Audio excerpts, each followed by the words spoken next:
the winch that will be installed in the mount for the green F-150. That is some complications. And I discovered that when I put the winch in the mounting plate, that I could not put the bolts holding the fair lead on, because these portions of the mount, of the winch mount, are making contact with the original plate. So, off to Harbor Freight we go.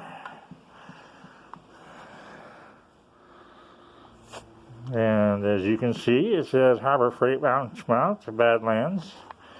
$21 at Harbor Freight, up in the town of Elko. And now I will show you what I had to do out on the truck.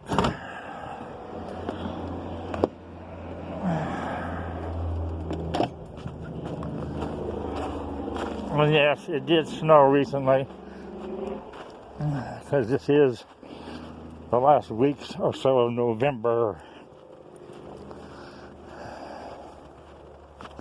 Engine crane weatherized. I had to cut off the original piece that was in here so I could put in the new fair lead mount. And that's the story, and I'm sticking to it. Have a blessed day in the Lord.